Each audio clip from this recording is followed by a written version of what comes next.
ప్రియమైన దేవుని బిడ్డలారా, యేసుక్రీస్తు నామంలో మీ అందరికీ వందనాలు.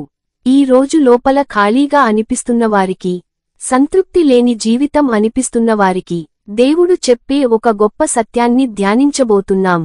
కీర్తనలు 103:5 మేలుతో నీ హృదయమును తృప్తిపరచుచున్నాడు. ప్రియులారా, ఈ కీర్తనను రాసింది దావీదు. అతడు సంపద, రాజ్యము, విజయాలు అన్నీ చూసినవాడు. అయినా అతడు తెలుసుకున్న సత్యం ఇదే: నిజమైన తృప్తి దేవుని నుండే వస్తుంది.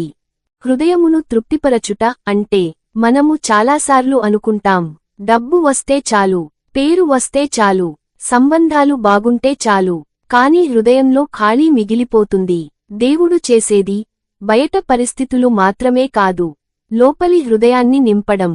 మేలుతో అనే మాట అర్థం దేవుడు తృప్తిపరచేది పాపంతో కాదు, లోక సుఖాలతో కాదు, తాత్కాలిక ఆనందాలతో కాదు.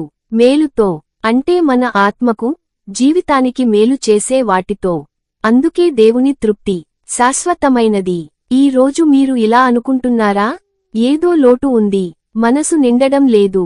ఈ వాక్యం మీకోసమే. యెహోవా మేలుతో నీ హృదయమును తృప్తిపరచుచున్నాడు. మనము దేవుని దగ్గరకు వస్తే ఆ ఖాళీ నిండిపోతుంది. ప్రపంచం ఇస్తుంది క్షణిక ఆనందం, చివరికి ఖాళీ దేవుడు ఇస్తాడు శాంతి, తృప్తి, సమాధానం. దేవుని దగ్గరికి రండి, ఆయన మీ హృదయాన్ని నింపుతాడు. ప్రార్థన చేసుకుందాం. ప్రభువైన యెహోవా, ఈ రోజు మా హృదయాల్లో ఉన్న ఖాళీని నీవే నింపుము. లోకపు విషయాలతో కాదు, నీ మేలుతో మమ్మల్ని తృప్తిపరచుము ప్రభువా. మా జీవితం ద్వారా నీ నామము మహిమపడునట్లు చేయుము. యేసు నామంలో ప్రార్థిస్తున్నాము, ఆమెన్. ఈ వాక్యంలో దేవుడు నీతో మాట్లాడితే దయచేసి వీడియోకి లైక్ చేయండి మరియు సబ్స్క్రైబ్ అవ్వండి. మీ కోసం ప్రార్థించాలంటే కామెంట్లో ప్రార్థన అని రాయండి. దేవుడు మిమ్మల్ని ఆశీర్వదించునుగాక.